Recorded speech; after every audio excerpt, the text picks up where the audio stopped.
자, 한번 따라하겠습니다. 너희 하나님 여호와께서. 자, 이제 여호수아서도 2번 남았고요. 그리고 오늘까지 이제 2번 남았고, 다니엘서도 이제 이번 주 하면 이제 또 한 번, 이제 다니엘서 딱 2번 남았습니다. 그래서 이제 여호수아서는 이제 다음 주면 끝나겠죠. 다음 주면 끝나고, 다니엘서는 이번 주 한 번 설교하면 그 다음 주는 추수감사주일, 그 다음 주일은 목사 안수식 25주년 기념 예배, 이렇게 하면 한 그 다음 주나 돼야 다니엘서가 다 끝날 것 같습니다. 자, 이제 우리 다른 성경책을 가지고 이제 하나님 앞에 기도하고 있는데, 또 여러분들이 말씀을 통해서 한 책 또 성장하고 또 부흥하는 그러한 역사가 있기를 주의 이름으로 축복합니다. 자, 이제 여호수아서가 23장, 24장 2절만 남았는데, 여호수아서 23장, 24장은 이제 지난주까지는 정복에 대한 이야기가 마무리되어졌다면, 23장, 24장은 여호수아서의 저자였던 여호수아가 유언을 남기는 유언장이라고 볼 수 있는데, 여기는 그 2편의 설교예요. 2편의 설교. 그래서 오늘 여러분들과 함께 읽었던 23장 전체는 유언이긴 유언인데, 23장 전체는 누구에 대한 유언이냐면 이스라엘 민족의 리더자들을 위한 유언이에요. 리더자들. 자, 성경 볼까요? 2절에 보니까 뭐라고 말하냐면, 여호수아가 온 이스라엘 곧 그들의 장로들과 수령들과 재판장들과 관리를 불러다가 그들에게 이르되 나는 나이가 많아 늙었도다. 그러니까 여기서 23장에서 여호수아가 설교하는 대상은, 유언하는 대상은 누구예요? 일반 백성들에게 유언하는 것이 아니라 누구에게 유언하고 있어요? 설교하고 있어요?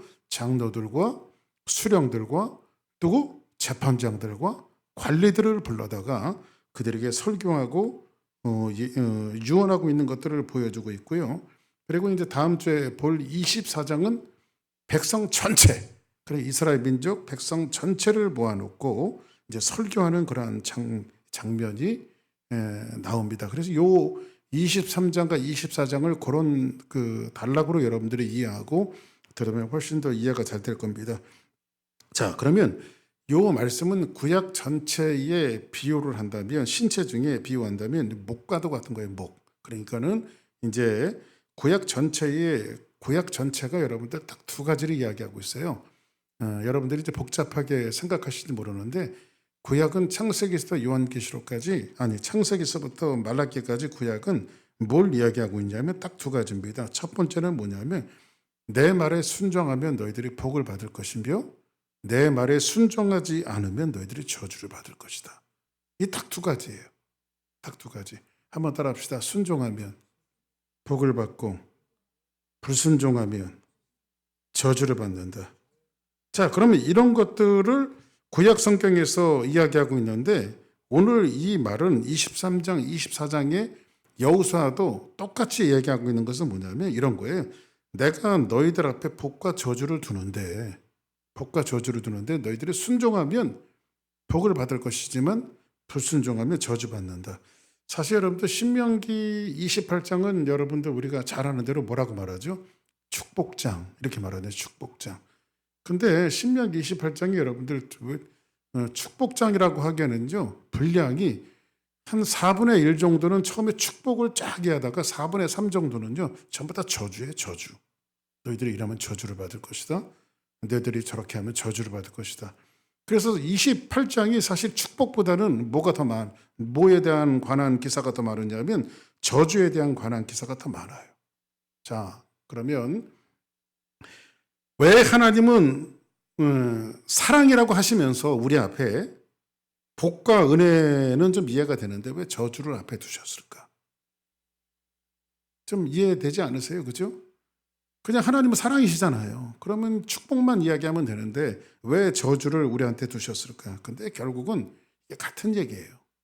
하나의 이야기인데 2가지 모두 다 우리를 사랑하시기 때문에 그러는 거예요.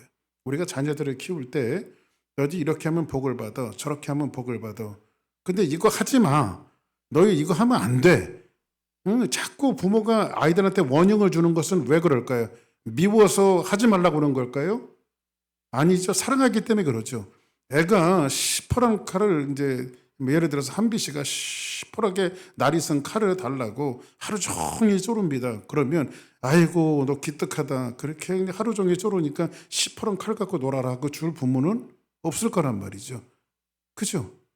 그러니까 그거 결국은 그 아이가 강구하는 것들도 사랑하니까 그 아이를 보호하기 위해서 날이 선 시퍼런 칼을 주지 않는다는 겁니다. 그러면 이스라엘 민족에게도 하나님께서는 그렇게 오늘 말씀하시는데 너희들 앞에 축복과 저주를 두는데 너희들이 순종하면 축복을 받고 순종치 않으면 저주를 받을 것이다. 그런데 오늘 이 말씀이 오늘 23장에 있는 말씀도 전반부는 축복을 이야기하고 후반부는 저주를 이야기해요.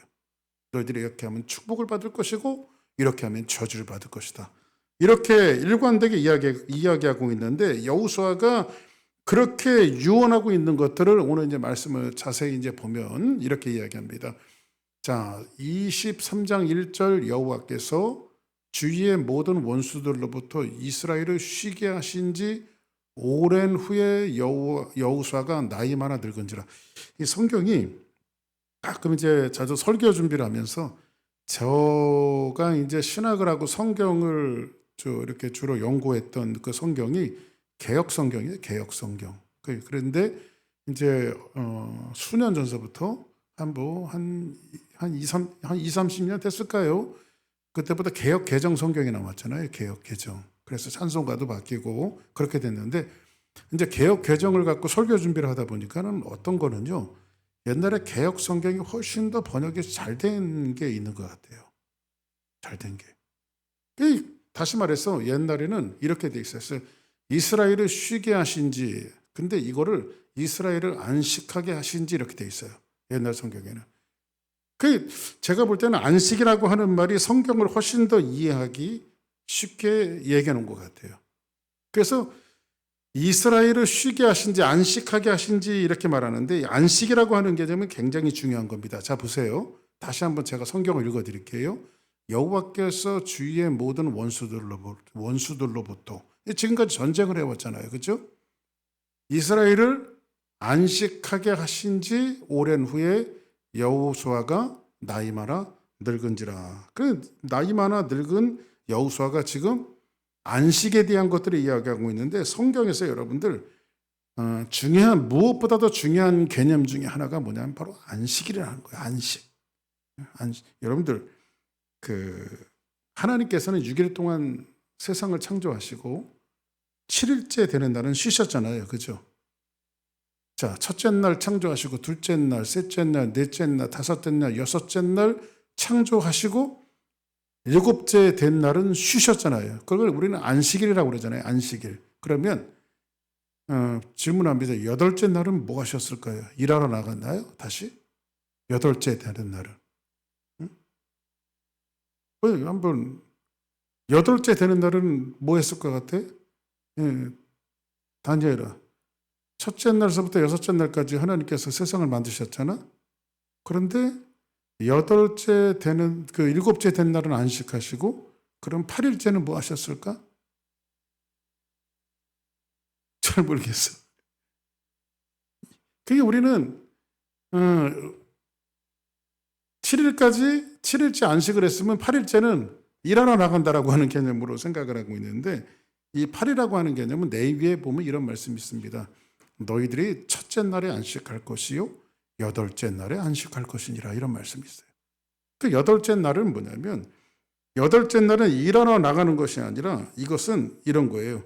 우리는 안식하면 휴식이라고 하는 개념을 갖고 있어요. 근데 물론 안식이 휴식이라고 하는 개념도 들어있습니다. 들어있는데 휴식이라고 하는 개념보다도 훨씬 더 중요한 개념은 뭐냐면 이런 거예요. 안식일은 뭐냐면 왜 8일째 되는 날은 하나님이 다시 일하러 나가신 것이 아니라 이것은 영원한 안식이에요. 영원한 안식. 왜 그러냐면 하나님이 1일서부터 6일까지 천지를 창조하시고 7일째 안식하시고 8일째 영원한 안식에 들어가신 거예요. 이 안식의 개념은 이런 겁니다. 하나님께서 1일에서부터 안식일 7일까지 세상에 창조해 놓은 그 모든 것들은 너무 손댈 것이 없이 완벽했다. 완벽했다. 그래서 뭐 하는 거예요? 영원한 안식에 들어가신 거예요. 덧칠할 것이 없잖아요. 덧칠할 것이. 그렇게 우리가 일을 하면서도 주일날 우리가 하나님 앞에 안식하면서 거룩한 주일을 지키는 것은 그런 의미예요. 뭐냐면 6일 동안 내 삶에 펼쳐놓으셨던 하나님의 은혜가 너무 완벽했기 때문에 7일째 되는 날, 이 주일, 우리는 주일이 있죠. 주일은 누구를 위해서 지키는 겁니까? 하나님의 영광을 위해서 사는 날이란 말이에요. 그래서 우리가 쉰다라고 하는 개념이 아니라 주일은 뭐 하는 거예요? 사실은 주일이라고 하는, 지난주에도 말씀드렸지만 우리가 뭐 주일해서 어릴 때부터 저도 이제 그 학습되어진 것 때문에 주일을 꼭 일요일을 주일이라고 말하는데 그냥 썬데이라고 불러도 될 것 같아요. 썬데이. 어떨 때는 성경을 보다 보면 썬데이라고 해도 될 것 같아요. 왜냐하면 우리의 주일이라고 하는 개념은 썬데이만 주일이 아니라 1년 365일이 우리는 뭐예요? 주의 날인 거예요. 하나님 앞에. 하나님 앞에 서 있는 주의 날이기 때문에 사실은 썬데이만 주일이라고 하는 것보다도 우리는 모든 1년 365일이 주일이다. 그래서 그냥 여러분들이 앞으로 썬데이 그래도 일요일 그래도 제가 야단 안 칠 테니까 편안하게 쓰시기 바랍니다. 그래서 그 대신 여러분들이 썬데이 일요일이라고 쓰는 이 고백을 한다면 여러분들은 1년 365일을 하나님의 영광에 살아가야 되는 거예요. 자, 그러면 이런 개념으로 우리가 본문을 보자고요. 안식. 하나님께서 창조해 놓으신 그 모든 것들이 덧칠할 것이 없이 너무 완벽하기 때문에 영원한 안식에 들어갔는데, 자, 그러면 이스라엘 민족들이 지금 전쟁을 해왔어요. 그러면 정복이 거의 다 끝났어요? 안 끝났어요? 끝나고 땅을 12지파가 땅을 분배해서 가졌단 말이에요. 그래서 하나님께서 이 안식 쉬게 하신 것이 이스라엘 민족이 잘 먹고 잘 살도록 휴식을 주셨다는 개념이 아니라, 여기에서 이 말씀에서 여호수아가 염두에 두고 하나님의 감동을 받아서 이스라엘의 장로들과 수령들과 리더자들에게 유언하는 그러한 내용들은 뭐냐면, 야, 이제 하나님께서 정복전쟁을 다 마치고 우리에게 휴식을 주셨다, 이런 얘기를 하고 싶은 것이 아니라, 제가 여호수아서를 할 때 여러분들에게 드렸던 말씀이 있어요. 여호수아가 초반에 가나안이라고 하는 땅은 총칼로 빼앗아서 얻어지는 땅이 아니라 뭐죠? 아브람과 이삭과 야곱에게 약속했던 그 땅을 그냥 순종하면서 확인하는 땅이라고 말씀드렸죠. 그래서 여러분들에게 늘 말씀드렸던 것이 뭐였죠? 한번 따라하겠습니다. 하나님이 다 하신다. 아멘? 그러니까 사실은 우리가 이 땅에서 수고도 하지만은 결국은 가나안 땅은 우리 조상들에게 약속했던 그 땅을 이미 하나님께서 주신대요? 완전히 주셨대요. 이건 주신 땅이죠. 물론 거기에서 뭐 해프닝도 있었고, 5개 왕을 만나는 뭐 여러 가지 이 척박한 전쟁과 힘든 전쟁도 있었고, 아이성 전쟁은 그 여리고 땅에서 아간의 그 흉계 때문에 또 이렇게 아이성 전쟁에서 지고 이기는 그런 전쟁들도 있었지만은 결국은 하나님께서 가나안 땅을 다 주셨어요, 안 주셨어요? 다 주셨죠. 그러니까는 결국은 인생이라고 하는 것은, 믿음이라고 하는 것은 뭐냐면 이런 거예요. 하나님이 다 주시는 거예요. 제가 가끔가다 생각나면 여러분들에게 말씀드리는데, 성경에 보니까 하나님이 아담과 하와에게 두 아들에 대한, 창세기 4장에 보면 두 아들에 대한 이야기가 나와요. 바로 가인과 아벨입니다. 근데 가인이 자기 동생 아벨을 쳐서 죽인단 말이에요. 예배 사건 때문에. 근데 가인이라고 하는 사람의 이름의 뜻은 이런 뜻을 갖고 있어요. 우리 그 4장에 보면 풋노트가 되어 있고, 가인 하면 1번이 되어 있고, 1번 밑에 보면 가인을 뭐라고 번역을 했냐면, 한번 따라하겠습니다. 어둠. 그러니까는 그 얻었다는 거예요, 여러분들. 얻었다. 어둠이라고 하는 뜻이 있어요. 어둠. 그런데 그 얻었던 가인이 어둠이라고 하는 뜻의 뜻을 갖고 있는 가인이 자기 동생을 죽인단 말이에요. 그리고 성경에 보니까는 가인의 계보가 나오고 하나님께서 아벨 대신에 주신 아들이 있어요. 그죠? 주신 아들이 있는데 그 주신 아들이 뭐예요? 셋이죠, 셋. 근데 성경은 셋에 대해서 뭐라고 기록하고 있냐면 이는 죽은 아벨 대신에 하나님이 다른 씨를 주셨다 함이며 뭐예요? 다른 씨를 주셨다 함이며 그러니까는 셋은 어떤 아들이에요? 얻은 아들이에요? 주신 아들이에요? 주신 아들이란 말이에요. 가인은 얻은 아들이고 이게 좀 언어의 차이점은 있지만 얻은 것과 하나님이 주신 것은 좀 달라요. 결국은 이 세상에서 가장 복된 것은 뭐냐면 하나님이 주신 것만이 가장 우리에게 복됩니다. 우리는 뭔가를 찾고 이 신앙에 착오가 있는 것이 뭐냐면 우리는 신앙생활하면서 여기에 매몰돼 있어요. 그것은 뭐냐면 자꾸 하나님 앞에 뭐를 자꾸 얻어내려고 해요. 근데 이것이 하나님의 말씀을 듣고 어저스가 되어서 그렇지 하나님이 주시는 것이 복이야 이러면서도 우리는 생활과 삶 속에서 세상의 구조와 시스템이 다 그렇게 되어져 있기 때문에 나도 모르는 사이에 우리는 뭔가를 자꾸 얻으려고 노력을 해요. 근데 이스라엘 민족이 실패했던 요인이 뭐냐면 자기네들이 얻으려고 했을 때 이걸 얻으려고 노력하는 것을 성경은 불순종이라고 말해요. 불순종. 근데 이 세상에서 가장 행복한 사람은 뭐냐면 하나님이 주신 것으로 만족할 수 있는 사람들. 하나를 주시면 하나 갖고 만족할 수 있는 사람들. 제가 어릴 때 신앙생활 하면서 좀 중학교 다닐 때 좀 의문 가는 곳이 하나 있었습니다. 그게 뭐냐면 천국은 슬픔이 없고 기쁨만 있는 곳이잖아요. 슬픔이 없고 기쁨만 있는 곳이잖아요.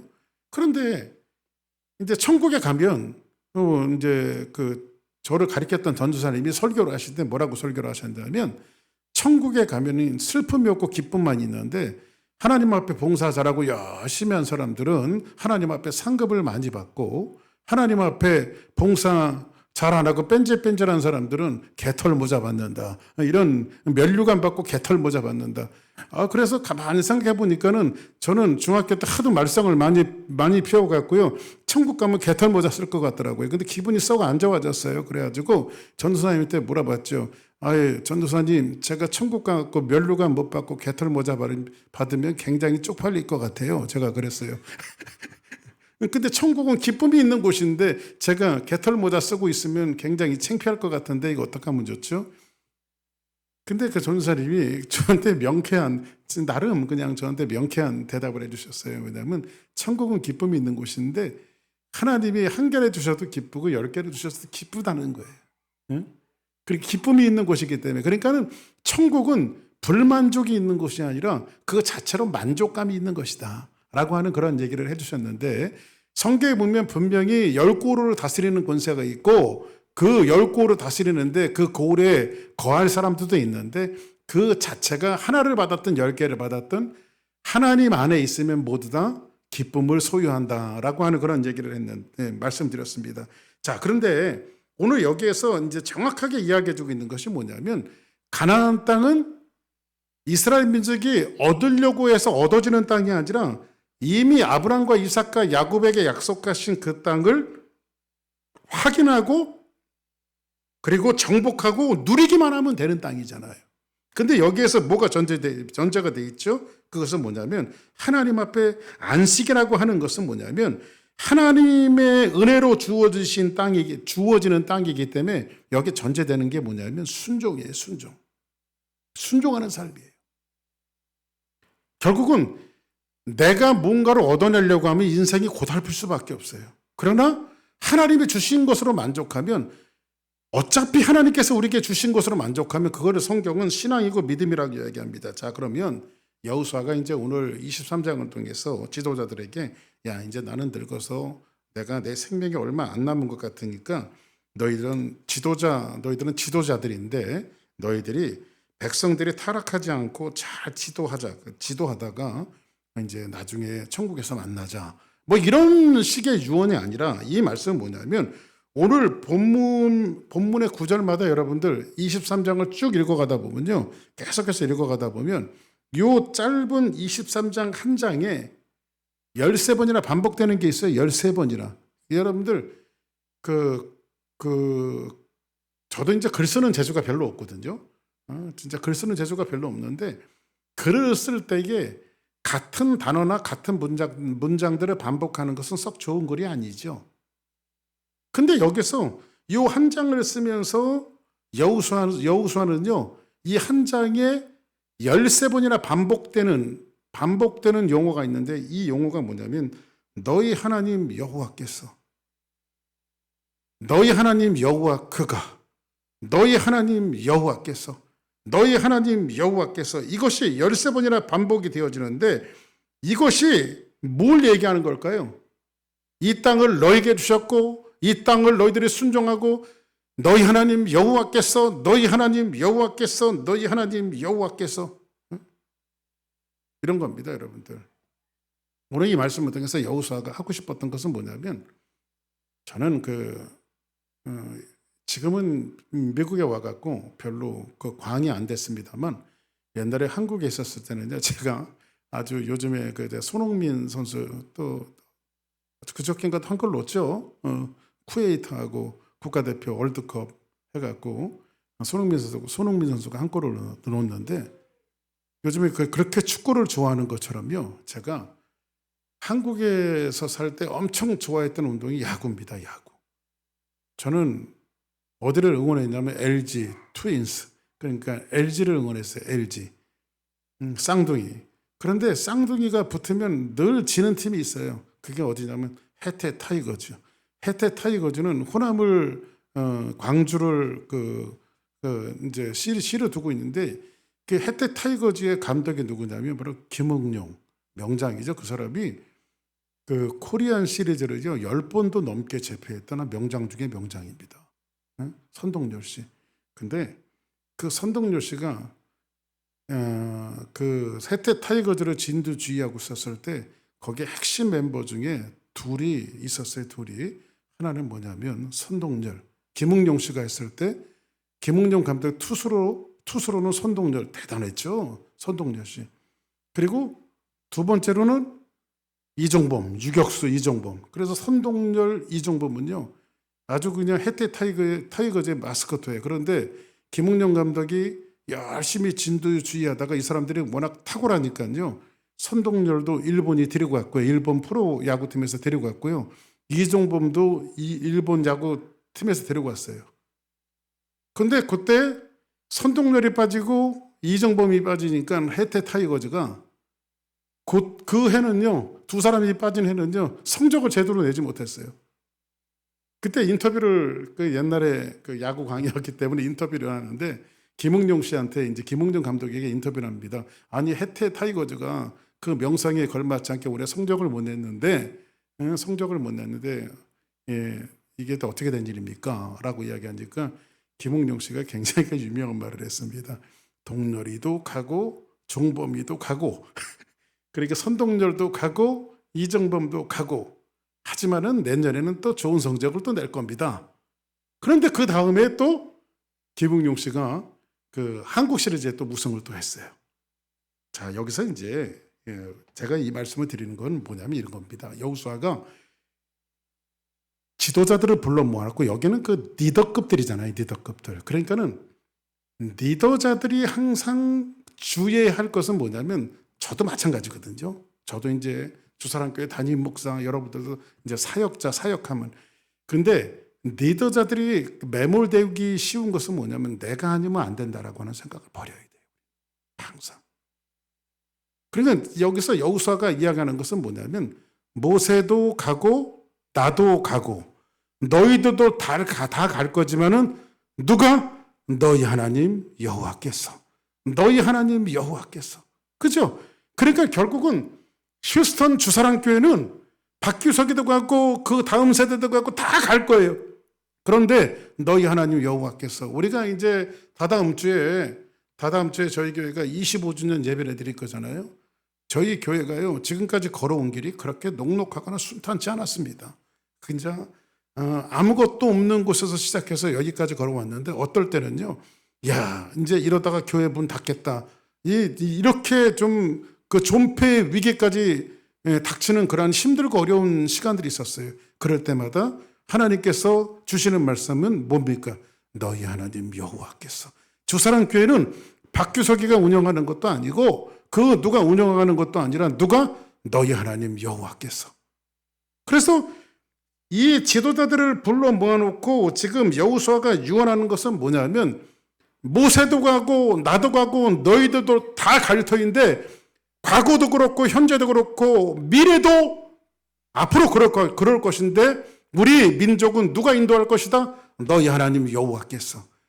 우리 교회 공동체 주사랑교회도 누가 인도할 것이다? 너희 하나님 여호와께서. 그래서 안식을 주신 지 오랜 후에 이렇게 말하고 있는데 더 너희들이 견고한 성을 쌓고 더 잘 싸워라 이것을 이야기하고 싶은 것이 아니라 오늘 11절에 보니까 뭐라고 말하냐면 그러므로 스스로 조심하여 너희의 하나님 여호와를 뭐해라? 사랑해라. 너희들이 견고한 성을 쌓고 더 노력하고 더 애쓰고 더 힘쓰고 그래서 정복하라.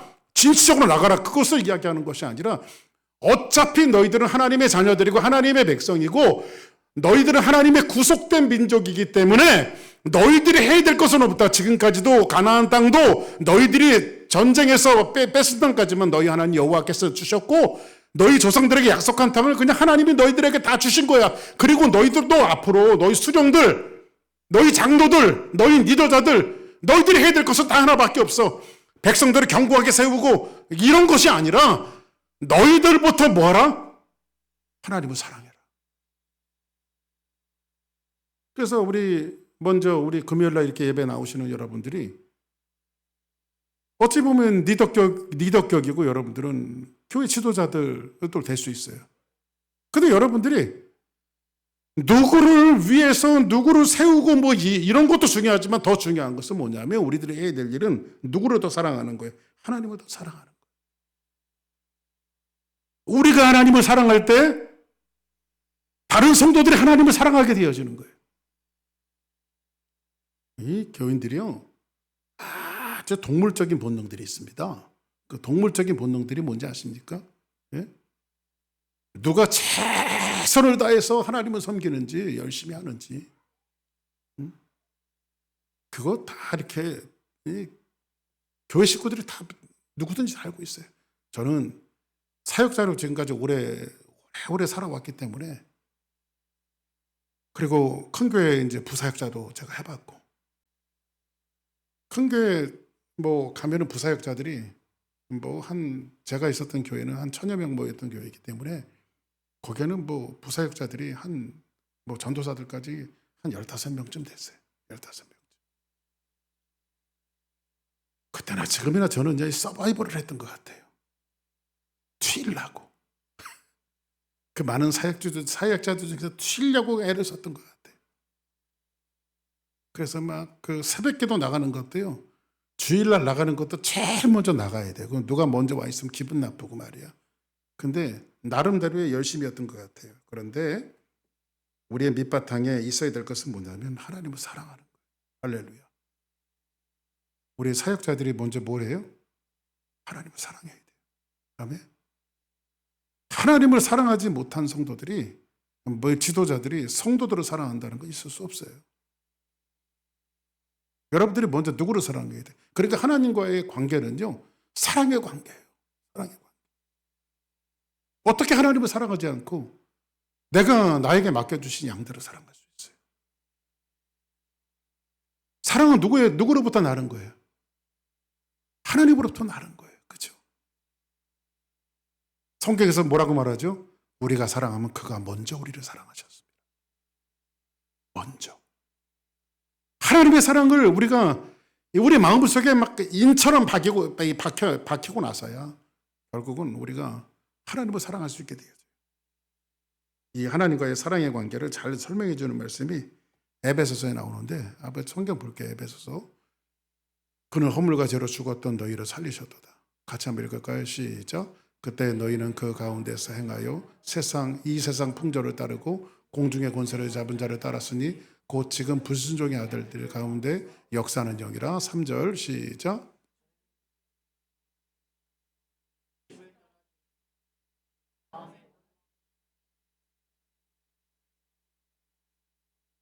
우리 그러니까 이 시츄에이션에 보면 우리는 하나도 살아남을 사람이 없어요. 전부 다 하나도 살아남을 사람이 없어요. 근데 여기서 마지막입니까? 에베소 2장 22절에 보니까 뭐라고 21절에 보니까 이렇게 이야기하고 있습니다. 그의 안에서 건물마다 서로 연결하여 주 안에서 성전이 되어져 가고, 이렇게 마땅히 죽을 수밖에 없었던 우리가 그리스도를 알고 그 안에서, 그는 누구예요? 주님 안에서, 그죠? 예수 안에서 건물마다 연결해서. 그래서 여러분들, 우리 그 사역자들이 먼저 해야 될 것이 뭔지 아십니까? 우리에게 연결되어져서 이 성도들이 성전이 되어져 가게 하는 거예요. 성전이 되어져. 그렇죠? 너희도 성령 안에서 하나님이 거하실 처소가 되기 위하여 그리스도 예수 안에서 함께 지어져 가느니라. 그러니까 이것을 결국은 하나님이 우리를 세워져 가는 거예요. 여러분들 성경에 사도 바울이 에베소 4장에 보니까 그런 얘기를 하잖아요. 하나님이 교회 가운데 주신 직분에 대해서 이야기하는데, 하나님이 어떤 이는 사도로, 어떤 이는 선지자로, 어떤 이는 복음을 전하는 자로, 어떤 이는 목사와 교사로 주셨으며.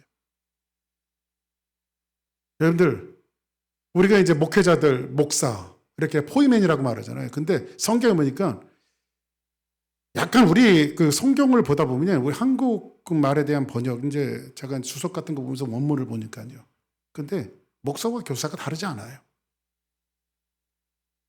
그러니까 목사와 교사가 다른 것이 아니라, 여러분들 사역자들의 가장 중요한 게 뭔지 아십니까? 오늘 이제 주로 사역자들 위주로 많이 모였기 때문에 사역자들에게 가장 중요한 원리가 뭔지 아십니까?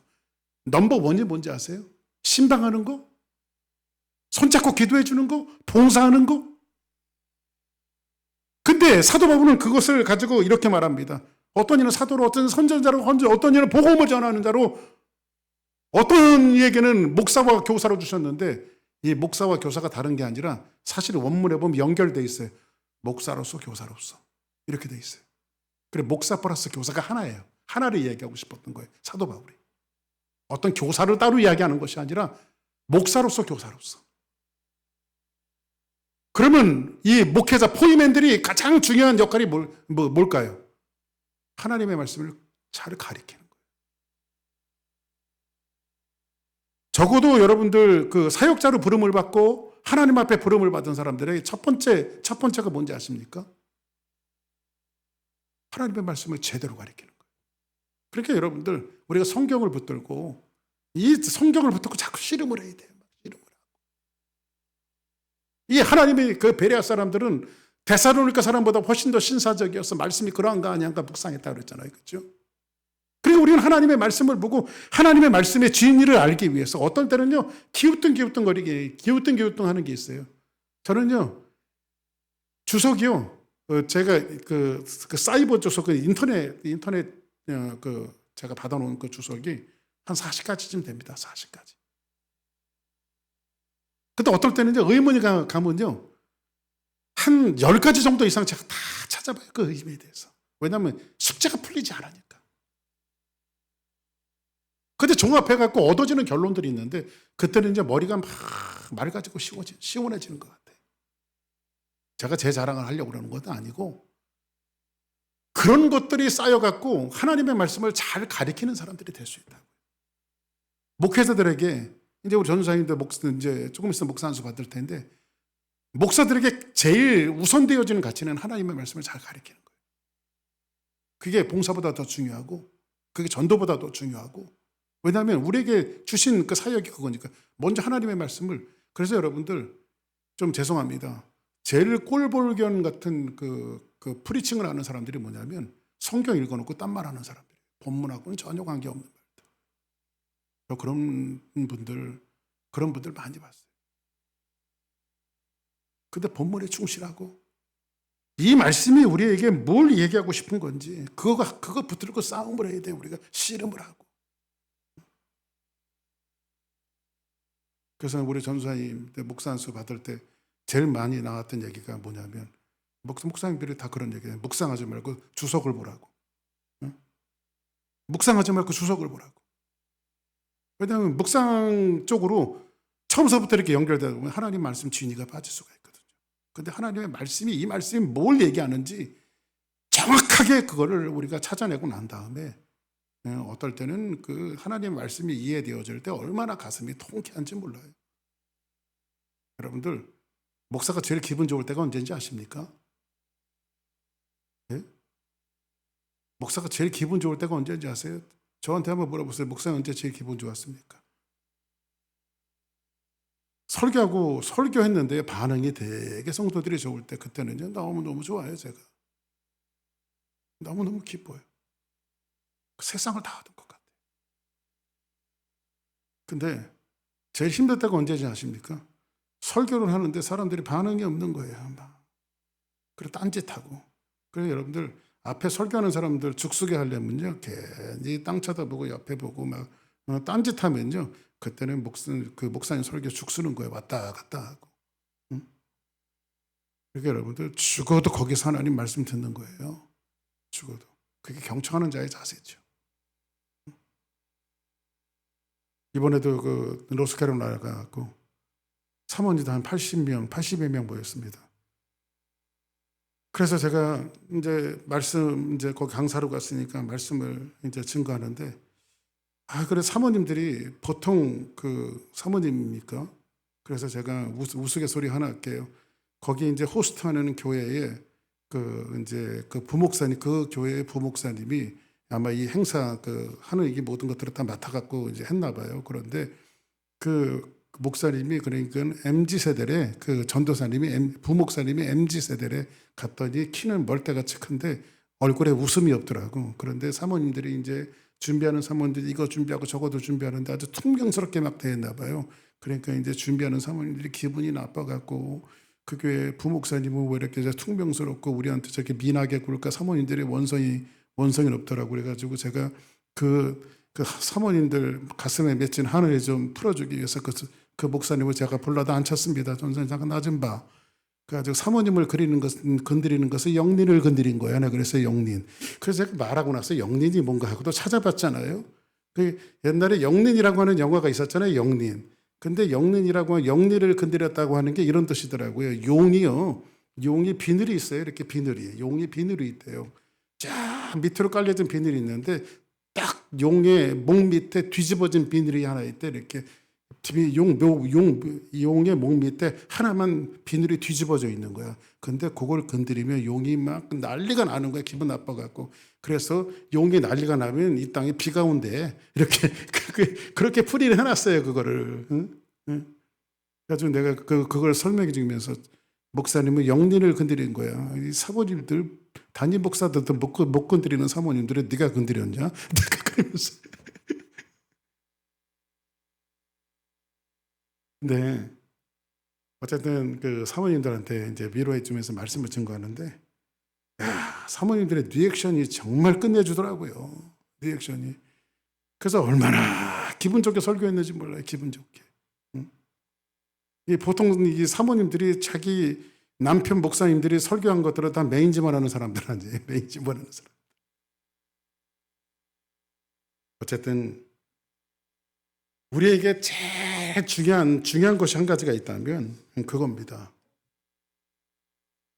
특히 사역자들한테 하나님의 말씀을 잘 전달하는 것. 이것만큼 중요한 게 없어요. 왜냐하면 생명이 하나님의 말씀 속에서 나기 때문에.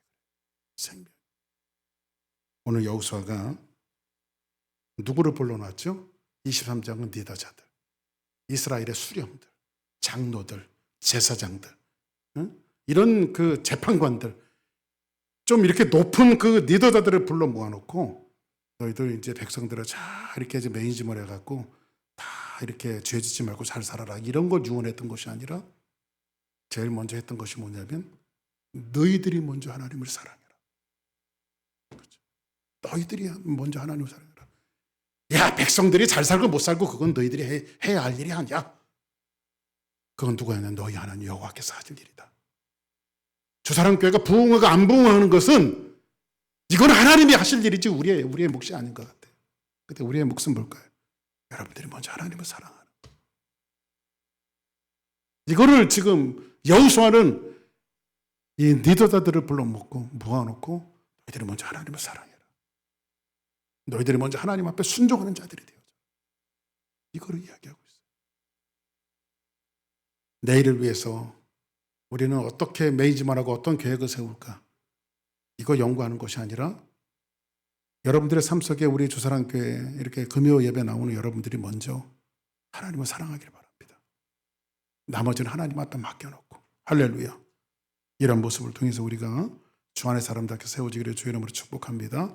자, 우리 비바람이 아낄 마가도 찬양 드리겠습니다.